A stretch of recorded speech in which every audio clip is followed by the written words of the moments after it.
Avant même d'avoir prononcé le moindre mot, Scar interpelle. Le frère du roi se démarque en tous les autres lions aperçus jusque-là. Avec sa crinière noire, sa peau foncée et sa maigreur, il fait peine à voir parmi les plus redoutables prédateurs de la jungle. Cette première impression se confirme bien vite. Avec sa voix mielleuse, ses déplacements de chat, il ne ressemble en rien à son grand frère. Il semble en fait l'extrême opposé de Mufasa. Sarabi and I didn't see you at the presentation of Simba. That was today? Oh, I feel simply awful.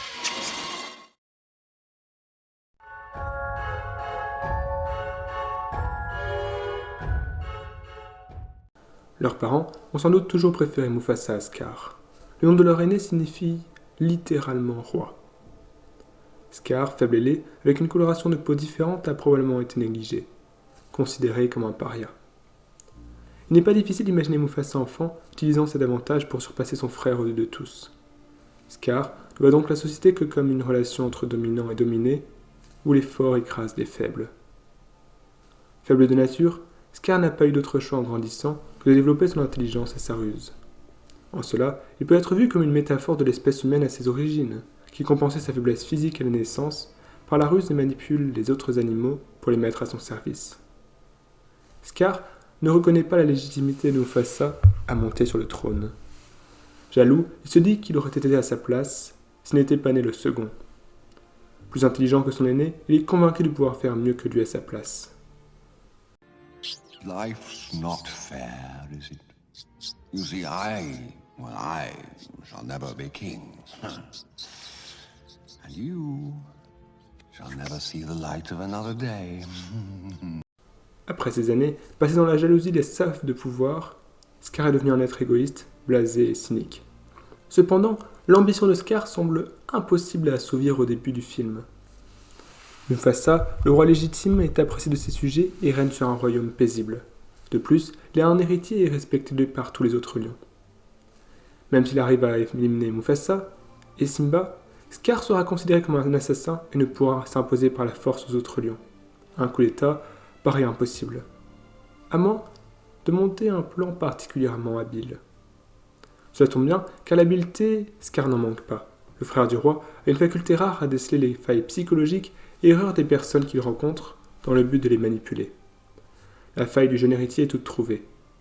Simba cherche à avoir l'attention et la fierté de son père, réussir à se hisser à sa hauteur. En jouant sur sa fierté, Scar le pousse à se mettre en danger en partant explorer le cimetière des éléphants hanté par les hyènes. La force de Scar, c'est de donner l'impression à ses interlocuteurs de choisir la direction qu'il leur impose. Et son art de la manipulation ne fonctionne pas qu'avec les enfants. Le frère de Mufasa se rapproche des hyènes avec lesquelles il a beaucoup en commun. Lui aussi, méprisé par les lions à cause de sa laideur et de sa faiblesse physique, il partage leur soif de vengeance. Mieux, il partage leur désir de domination. Scar profite pour les rallier à sa cause des injustices entretenues par le roi. Écartés du royaume de Mufasa, affamés et persécutés, les hyènes sont prêtes à se vendre au premier leader, leur promettant un avenir meilleur. La comparaison entre Scar et Adolf Hitler est évidente. Tous deux manipulent des masses persécutées en désignant un ennemi, en entretenant des rêves de grandeur. Excellent orateur, Scar se met en scène de manière spectaculaire en usant des ombres, symboles et effets visuels. Une propagande particulièrement efficace. Il entonne un hymne guerrier devant son armée défilant en rang. Mais tout cela n'est que la préparation, car l'ambitieux redit un plan machiavélique. Un plan censé lui permettre d'éliminer à la fois le fils et le père, en faisant passer le tout pour un accident. Scar emmène Simba au milieu d'un ravin où ses hyènes font fuir un immense troupeau qui menace de l'écraser. Il s'en va ensuite prévenir Mufasa pour qu'il parte sauver son fils et perde aussi la vie. Cependant, Mufasa réussit avec héroïsme à sauver Simba et avec ses dernières forces, commence à remonter. Il implore son frère de lui venir en aide. Brother, help me!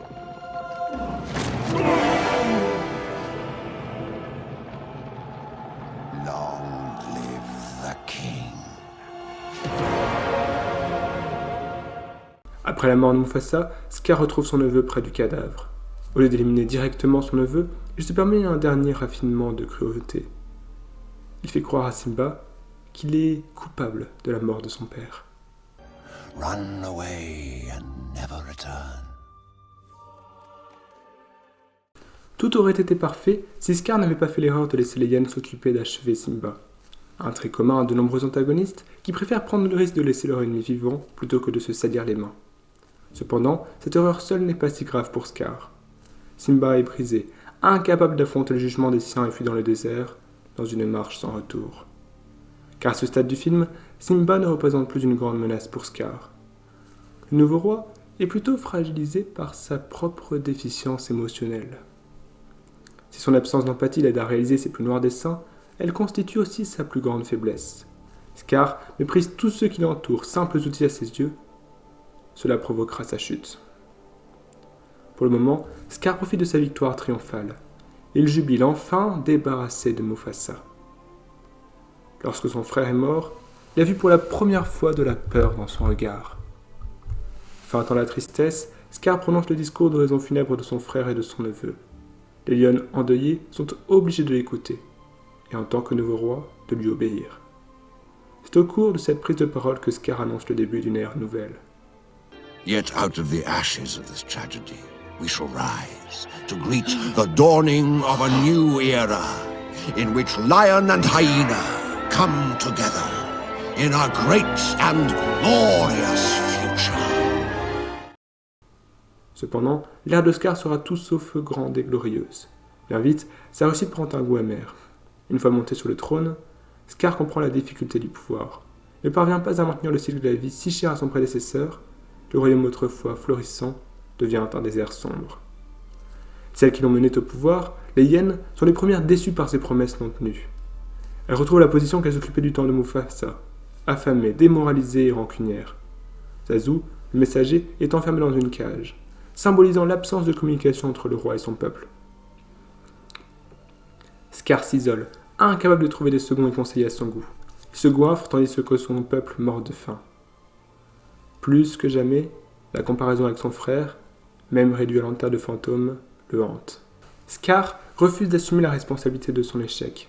Il accuse les lions d'en être la cause et va jusqu'à frapper Sarabi, la veuve de Mufasa. Une grave erreur, car la chef des lions aurait été une alliée de poids. Comme un enfant trop gâté, il fait preuve d'une arrogance impressionnante. Cependant, toute étincelle de génie ne s'est pas éteinte dans le cerveau pervers de Scar. Lorsque Simba fait son retour dans la terre des lions, il manipule une fois de plus les lions. Il accuse son neveu d'avoir tué Mufasa et ce dernier ne peut le contredire. Proche de la victoire finale, il fera cependant une erreur impardonnable. Sans doute dans le but de flatter sa vanité, affaibli par sa sensation d'échec en tant que roi, il fera preuve d'arrogance. Il avoue à Simba la vérité sur la mort de Mufasa, provoquant sa perte. Here's my little secret. I killed Mufasa. À cette annonce, Simba retrouve des forces et renverse la situation. Scar, par la faiblesse et la lâcheté, a conduit à la tromperie lors du combat final. Mais aucun de ces stratagèmes ne suffira face à un adversaire supérieur. Vaincu, il demande grâce. Mais Simba a appris de ses erreurs et ne se laisse plus manipuler aussi facilement que jadis. Il livre Scar aux hyènes. Incapable de respecter ses plus fidèles servantes, le reniant dans l'espoir de s'attirer la faveur de Simba, Scar s'attire le courroux des hyènes. Celle qu'il avait menée au trône se jette sur lui, et il périt d'une mort atroce. Comme dans tout bon Disney, le méchant a fini par tomber. Mais Simba a-t-il vraiment vaincu son oncle ? Rien n'est moins sûr. Car Scar demeure dans nos mémoires le personnage le plus mémorable du film. Et de loin. Pétri d'intelligence et de perversité, il est un antagoniste rare, capable d'inspirer la peur malgré sa faiblesse physique. Malgré sa chute finale, il aura réussi à vaincre son frère et à régner de longues années, réalisant son rêve de toujours. Un exploit inégalé dans la longue histoire des méchants de Disney. Merci d'avoir regardé la vidéo jusqu'au bout, partagez la chaîne autour de vous, cœur sur vous.